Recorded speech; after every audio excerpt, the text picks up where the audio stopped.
Hello, folks. As everyone is filtering in, we're just going to take some time to let people come in. You can review this little housekeeping slide, and I will go over it in just a little bit. So hopefully you're in the right place. This is the necropsy informational webinar. I'm presenting it. I am Emily. I'm the veterinary research manager, so I oversee operations and the contact center. So maybe we've chatted on the phone before. And this is going to be kind of a, it might be somewhat of an uncomfortable discussion, but hopefully by the end of this, we will have learned a lot more and you'll be more prepared. So I do appreciate you sticking in there with me.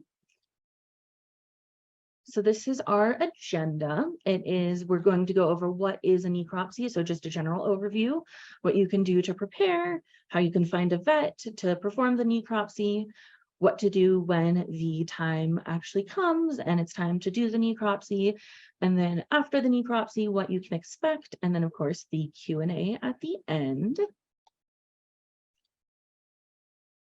So what is a necropsy? It's basically the same thing as an autopsy. It's just performed on an animal instead of a human. It can be performed by any licensed DVM, so any veterinarian. And what it actually looks like is it's essentially taking samples of many organs throughout the body to understand factors leading to death. And these samples are then examined by a board-certified pathologist who determines the cause of death. And then with the study, we pass it on to you and your study vet. So you do have that information. I do want to strongly emphasize it's never required for the study. It's helpful information to have. It gives us a picture of your dog's end of life. So that's really helpful, but it is never required and you should never feel pressured into doing one, and you can change your mind about this at any time. And this is actually a little overview of what your vet sees. This is part of the instructions. This is just our sample collection flow chart. There are three main types of samples that we have the vets collect. Clinical pathology samples over on the right. Those are like basically the same thing as your annual samples. The urine, feces, blood, hair, nails, and those typically actually aren't collected at the time of the necropsy.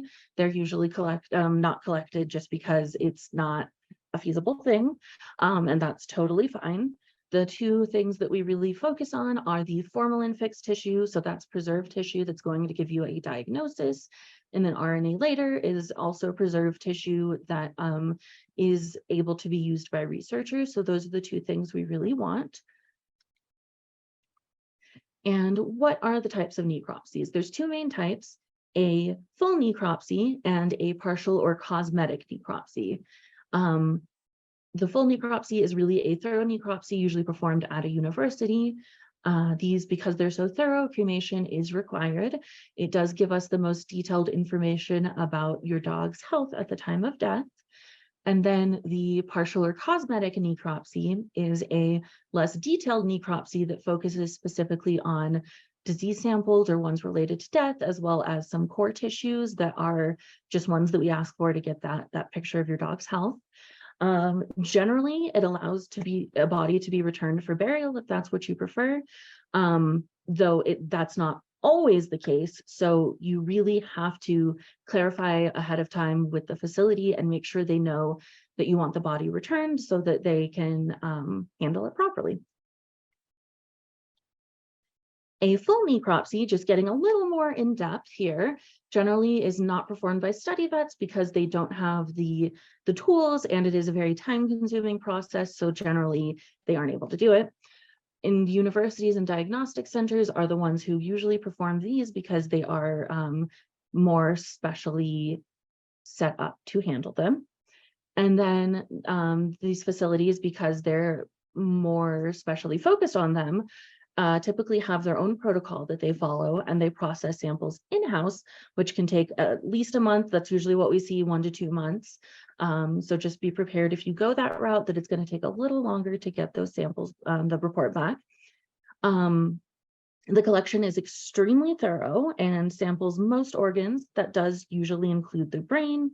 I know not everyone is comfortable with that, so please discuss it with your facility if you are going through a university or a diagnostic lab, just to make sure that you are having, what you're wanting done is satisfied and is done properly. And then, of course, again, this provides the most detailed report that you can get for this situation. And then the partial or cosmetic necropsy is something that can be performed by any DVM. It's a lot easier for study vets because it's really sort of like just a few biopsies in a row instead of this really thorough thing. It's focused on those diseased tissues, giving the idea of cause of death, and then those core tissues I mentioned, which are liver, kidney, spleen, heart, lung, and bone marrow. We ask the vets generally to get as many of these as they can, but of course, sampling is dependent on what you and your vet are comfortable with. So if there's something, that you just really want left alone, you can always make that clear to your vet.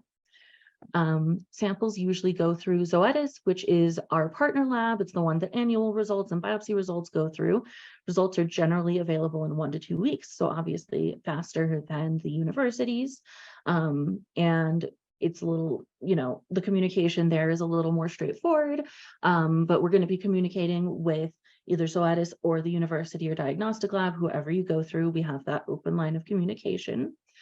And then it provides the information that is most needed for the study. So it kind of focuses in on that key information as opposed to like this whole picture.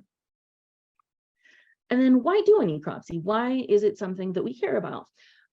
So what does it mean for girls? It's your hero's final contribution. It gives the Golden Retriever Lifetime Study, like I said, a complete picture of the hero's life. So we have, tons and tons of information that we've collected on your dogs throughout the years, which we're so thankful for and is so helpful.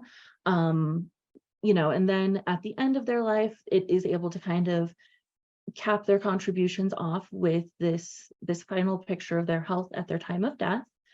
And then, it is a lot of samples that we collect. So why do we collect all of those samples? It really gives a full snapshot of health at the time of death and allows for very thorough studies. It really allows for researchers to dig in and explore kind of anything that they want to do. And then one question we see a lot is, should I do it if I already know the diagnosis? Maybe your dog was diagnosed with something like hemangiosarcoma a few months ago, and when they pass away, they then you then know that it was because of the hemangiosarcoma. So we do, if you're still willing to do a necropsy, it's really helpful, even if you do know that diagnosis. Obviously, having additional samples of these tissues is helpful for research. The cause of death can be unexpected and may not always be the obvious diagnosis. So what I mean by that is you might have this obvious diagnosis like a cancer, and you're focusing on that, and there could be an underlying cause for death that maybe isn't as obvious because it's not this big glaring issue that you're having to address with your dog. So it gives us, again, that full picture is really helpful. And then biopsies are more diagnostic, and then necropsies are diagnostic and exploratory. So they give different views. And what that means is that biopsies usually only take a small amount of tissue that is diseased for diagnosis, whereas with a necropsy, we obtain samples from as many different organs as possible, whether they're healthy or diseased. And that helps studies that rely on comparison of tissues from the same dog, diseased tissue compared to healthy tissue. And that is a huge benefit, having all of those different angles that we can come from. So how do you prepare? You're never going to be fully prepared because obviously it's a very emotional thing, but there are definitely some things you can do to be as prepared as possible. So I want to talk about that. So first thing I would suggest is determining what type of necropsy you want and how you want your dog's remains returned. So like I said, it's not everywhere can do, not every procedure is going to be conducive to having the body returned. So you might want to discuss that with the facility, ideally ahead of time. But if you haven't been able to contact the facility ahead of time, then definitely on arrival with the body. Determine where the necropsy will be conducted. So, and I'll get into how you can do this, but conduct searches and conversations to see which vets are willing to do it, or if there's a nearby facility that can do it. And again, verify ahead of time with them. Verifying that your necropsy kit is up to date. You just reach out to the girls team and they can help you with that. And then, of course, figuring out transportation. This is one that's really important, especially if the facility you're going to is not necessarily nearby or one that you go to often. Figuring out transportation can be really helpful. And especially at places like universities, sometimes they want you to go somewhere very specific. So just figuring out all of the logistics is really helpful. I just want to make sure y'all know the call center team is always happy to help with any of these questions. We're available Monday, Tuesday, and Thursday, 7 to 4 Mountain Time, Wednesday through Friday, 7 to 12 Mountain Time. We also have wonderful volunteers who are available to support you. They can help with transportation if they're nearby, answering questions as you get prepared. A lot of them have been through this process already, so they might have some tips and insights that are really beneficial from the perspective of someone who's been through it. And then we also have resources, which I will get into in a little bit, but we have resources on our website to help guide some of these conversations. So finding a vet. I'm just going to jump ahead to this one actually. No, excuse me. I'm good. I thought it was reversed, but anyway, we're going to go ahead and get into this one. So finding a study vet. You're going to search study vets in your area to find who can do a necropsy. First things first, I would have a conversation with my study vet and see if they're comfortable. And if they're not comfortable, then you can have a conversation with your with other study vets in the area. And if you see here on your profile, this is just an example of the information at the top of a dog's profile. There's a search study vets button that's going to take you to something that will let you search study vets by state, by city, by name, whatever you want to do. Once you've found those vets in your area, you want to contact them to discuss the necropsy. Some places are more willing, some places are less willing, so you just got to contact them and talk it out. Not all vets are comfortable with the full necropsy, so make sure you mention partial and cosmetic necropsies, that's an opportunity that you're open to. These are those resources I mentioned. They can be found on the Morris Animal Foundation website. You go to Morris Animal Foundation and then to the Golden Retriever Lifetime Study page and the owner section, and scroll down to necropsy resources. And we have a veterinarian discussion guide. It's a list of questions that will help you discuss with your veterinarian the necropsy procedure. It's really intended as a discussion before the necropsy is needed. We also have a guide for after hours necropsy decisions, so instructions on how to handle the situation when we're closed, and it has frequently asked questions, so hopefully it can help guide you if you can't give us a call. And then necropsy considerations, which is just a general guide to plan for a future necropsy. It has a lot of the information that's in this PowerPoint, but really laid out so that you can almost go through it like a checklist. And this PowerPoint will be available if you're interested in having these links. You can have this PowerPoint sent to you. Just reach out to the girls team. So let's say that you went through the vets and the vets just aren't interested, or there's no vets near you, or for whatever reason, you can't go through a vet at a clinic. Another option is, like I've mentioned, the universities or the diagnostic labs. Tons of information that you can use. A big one is list of necropsy facilities. This is a list of necropsy facilities that our wonderful volunteers have looked through and researched, and it's not they're not necessarily partnered with the Golden Retriever Lifetime Study, but they're ones that we've had information that we've shared, and or people have gone there before, so we know about them. So that can be a huge resource to see if there's something in your area. And you'll just click list of necropsy facilities and it will take you to a spreadsheet. You can also contact a volunteer if you want to discuss any kind of support or questions or anything like that, especially after hours. And again, of course, the girls team is available during those hours I mentioned to help you out and answer any questions. And then let's say you've done all this work and you're just not able to find a university or diagnostic lab on that list. Next step would be to search the internet for ones in your area. You can basically Google necropsy facilities and then your state. So like I would say necropsy facilities, Colorado.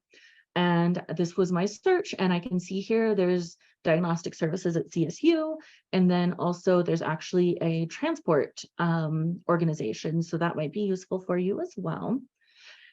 And then once you found a nearby facility, review the materials and instructions they have on their website and see what kind of paperwork they might need for submission, see what kind of procedures they have for using their facilities, and then of course contact them for any questions about their procedures. Everywhere is a little different, so you just always want to be clear what's going on. Okay, so what to do when the time comes? You know, it's the dreaded time that nobody wants to face, but unfortunately it is something we have to deal with. So the first thing you got to do is stay calm. It's really tough and it's not a happy situation, obviously, but you got to stay calm. And hopefully you've managed to get everything figured out ahead of time. That will really help you once you're in the moment. But the steps that you can go through are to contact your chosen facility and let them know you're coming. And then, of course, transport to the facility. And when you arrive, you'll want to discuss those expectations with them. The big ones I would say you want to hit whenever you show up are cost. I've seen necropsies range from like $100 all the way up to $2,000. And that is just facility to facility. And that's something that you don't want to have you know, be a surprise when you're in the middle of this trying time already. So definitely discuss that with them and make sure that it works for you. Of course, we have reimbursement. We have a pool of $500 per dog for reimbursement of biopsies or necropsies. And if you want to check how much that you have available for a necropsy, you're always welcome to contact the study team and we can check on that for you. And then you'll submit a report to the study team via your profile. Now, I'm actually going to hop back here. If we look at the resources available on your portal page, there's report death of study dog, and that's going to pop up with a form for you that will let you report the death to us, and it'll go straight to our email. And it also has all of the information that we need, so we don't necessarily need to like contact you, so you can have that space. Like I said here, take care of yourself, give yourself space to grieve, and we will be respectful of that. So that report is really great, and it's helpful for us. So we do appreciate you submitting that. It's makes it easier for you to communicate with us and makes it easier for us to process it without bothering you. So transportation, this is a big one that people don't always expect to have to deal with, or they don't think of it ahead of time. But the main principle is keep the body cool, but never frozen. What to do is, like I said, keep the body as cool as possible. So before transporting, you place in a cool room, whether that's like a basement or maybe a garage in the winter. We don't want it frozen because that does mess with the tissue. And then as much as possible, obviously you don't necessarily have control over this all the time, but as much as possible, minimize the time between death and arrival at the facility, just because those tissues do start breaking down and you're not going to get as much information. The contact center hours are again there for you if you need to contact us. If you have any questions at the time that it happens, the volunteers are available to help with transportation or finding a facility. You can contact them again on the bottom left of your portal page. And then after the necropsy, what does that look like? So next steps, the standard report will be ready in a 1 week to 1 month.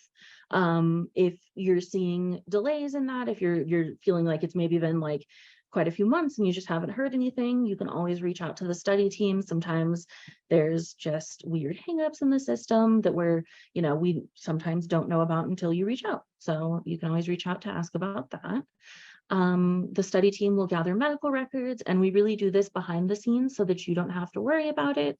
The only contact you might get regarding that is about, if we need permission from you to have the vet send those records to us. But we try to give you your space and let you breathe and have that time. If you do need grief resources, you can always contact the study team. We have some grief resources that are very helpful. And then, of course, the remains will be returned to you from the facility directly, and you'll want to reach out to them with any questions about that. And these are some of the grief resources we have. Lap of Love Hospice is great for support. They have all kinds of resources. Morris, of course, also has a webinar and a blog for pet loss. And then Fetch a Cure is a support group for pet loss. And it's really helpful, to talk to somebody sometimes about this. And especially people who've gone through it. So a support group is something to consider. And that is the necropsy presentation. I see that we have some questions that have come in, so I'm going to address those. Let's see. So I see that people are interested in a copy of the presentation. You can just reach out to the girls team at grdogs@caninelifetimehealth.org, and I will just type that in to the reply for that answer so that you can see it. And there we go. So that's who you'll reach out to. We can send out copies and you'll have all the links and everything. Next question is, what exactly is a diagnostic lab and how is it different? So a diagnostic lab is essentially a lab that is, it's hard to explain because I can explain what it isn't. It's not associated usually with a university. Usually it's associated a little more with like the government. Maybe it's a government lab that does necropsies, as well as like examining wildlife and things like that. So it's pretty similar to what you would find at a university, just not as affiliated with a university. Great. And then for the necropsy reimbursement, that's something where it's reimbursed based on your invoice. So it's going to be different for everyone depending on how much you were charged. Basically, the process is that you go through and pay for the necropsy, and then you submit an invoice to us, and we send you a check, much like the annual appointments. And again, if you want to know how much it is and how much is approved for, that's something that we can always discuss with you. If you have specific questions, you can reach out to the girls team. And then a little more clarification around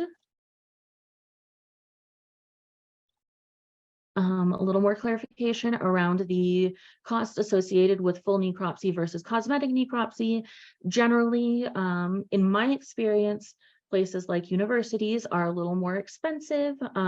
Vet clinics tend to be a little cheaper, and part of that is because the full necropsy is generally more expensive because it takes more time, more materials, that kind of stuff, whereas the cosmetic necropsy is shorter and generally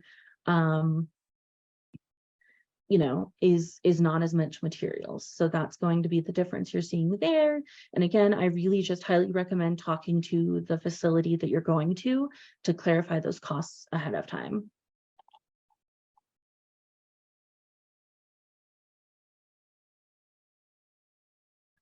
I'm looking through the questions here. So biopsy costs are also related or biopsy costs do come out of that $500 reimbursement. It's basically a reimbursement for any kind of histopathology, which histopathology is examining tissues. And so it does come out that way. Let's see, what other questions do we have?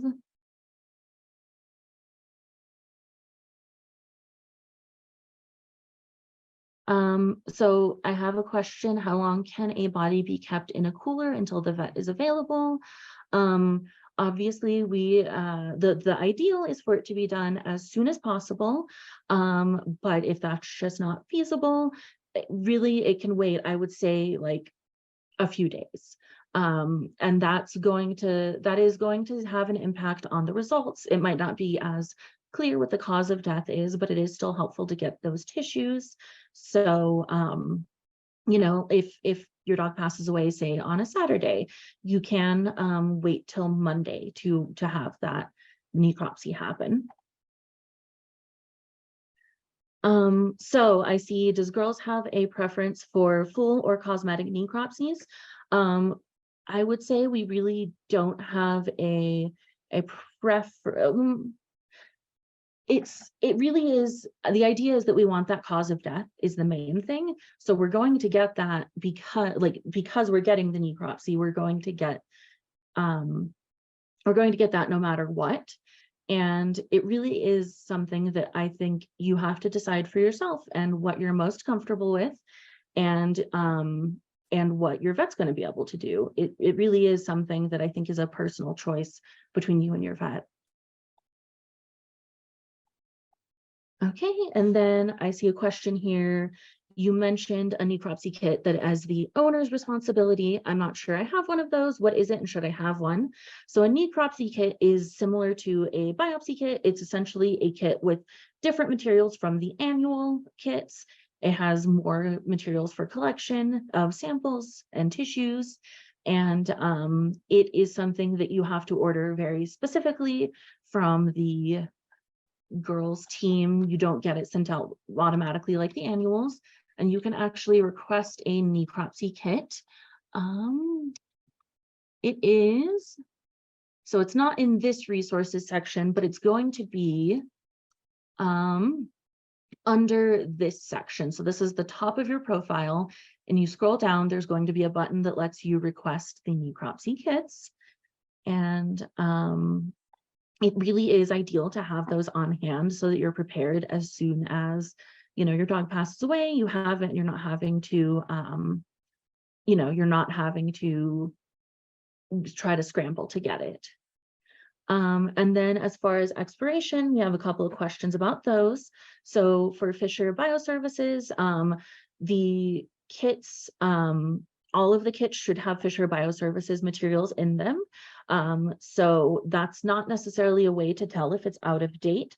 The easiest way to tell if it's out of date really is to contact the girls team. We have a record of the kits and we can take a look and see what kit you have. And also the Antec, if you have a kit with Antec materials, that is out of date. So if you do look at your kit and you see something saying Antec, you'll want to get that updated. The necropsy kits do not expire. We just have some that are outdated because we've switched labs. So that's where you'll want to check and see what you have.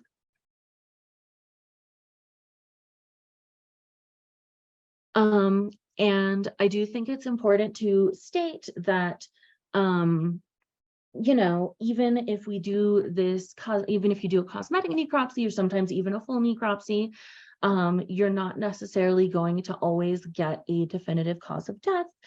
Sometimes sample things are just inconclusive, or, you know, you don't have, there's just not an answer, unfortunately. So it is important to be aware of that. And sometimes the full necropsy will be able to find the cause of death because it's in those surrounding tissues, whereas for cosmetic necropsies that aren't getting as much detail, you might end up skipping over that. So that's an important piece to know. And then let's see, what other questions do we have?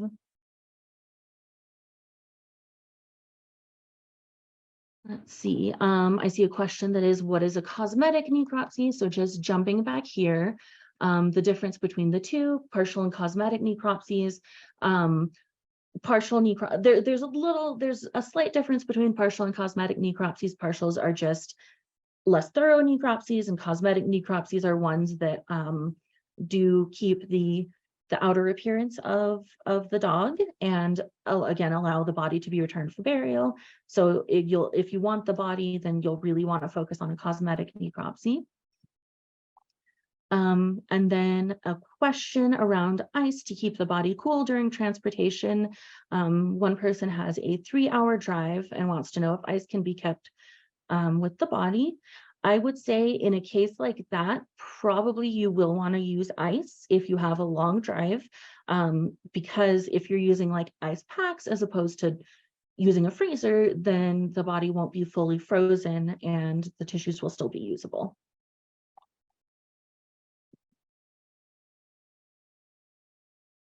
And then I do see a question, can your hero's vet do the procedure? Absolutely, if your vet is willing and able to do the procedure, which you'll want to have, again, that discussion with them to see if they're interested in it.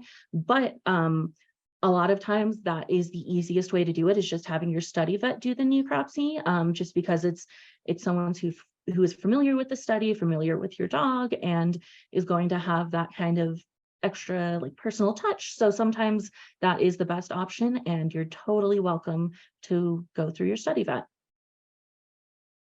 And then I'm just going to give a little more time for some questions.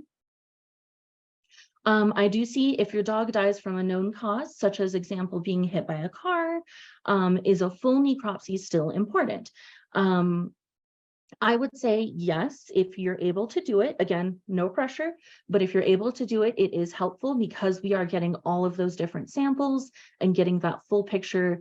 You know, if you think about it, we only get an idea of your dog yearly. And so if it's been a year since your last annual, we don't know how your dog is doing when it passes away. So it is really helpful to have all of that extra information. Okay, and then looking at questions, would it be beneficial to have our vet view this video when it is available? I think it would be helpful just to give them an idea of what our expectations are. You're totally welcome to share it with your vet. We'll send out an email with the link for the recording, and you can share that with anyone you think can use it. These are great. These are absolutely great questions, so I'm happy that we are addressing them. Keep them coming if you have any more. Let's see. Unfortunately, they don't always pass on their own, and they are suffering, and euthanasia is required. Does euthanasia interfere with the tissues collected from necropsy? Absolutely not. You need to do what is best for your dog and for you, and if they are suffering or euthanasia is required, definitely make sure that you go with the choice that makes the most sense for you. It does not interfere with the tissues collected. We do have a questionnaire that the vets fill out afterwards that gives us some more information around the necropsy, and they actually do let us know if euthanasia happened and what materials were used. So that is that's really helpful to know. And on that report death of study dog form, it does ask if they were euthanized. So we do gather that information. Let's see. And then a question around the neuropathology initiative. I know I didn't get into as much or any detail on that, but the neuropathology initiative, just briefly, is a special initiative where we are collecting the brains of dogs that have passed away to examine canine cognitive dysfunction. And we also do a full necropsy on top of that. And it is done at specific universities, and we do have a list of those. And that one is going to be on your end very similar to I would say very similar to a necropsy done through any other facility. The big thing is you just want to reach out to the study team if you are going through that, so we can make sure that the samples are handled the right way and arrive where they need to. So definitely, as soon as you can, if you're doing the neuropathology initiative, alert the study team. We can make a note on your profile and make sure we follow up appropriately. And let me know if there are any particular questions about the Neuropath initiative.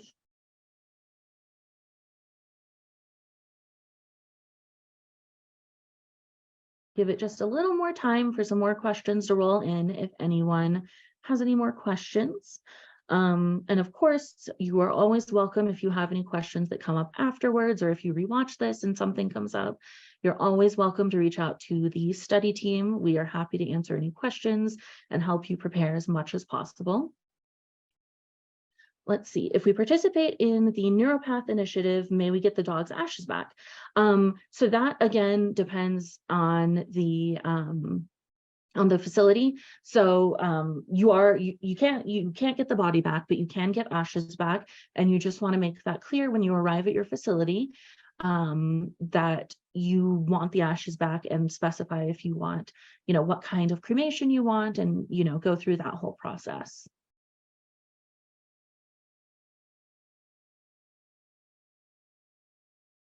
Okay, put any more questions you have in the Q&A.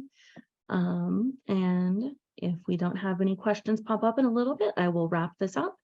And hopefully this was an informative session.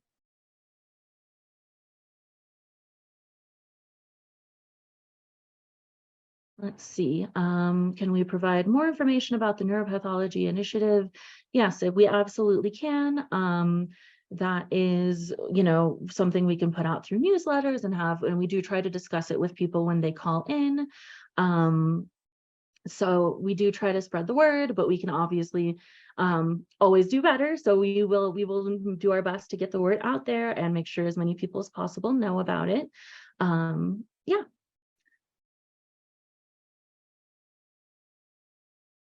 Okay, so I think we're going to go ahead and wrap it up here.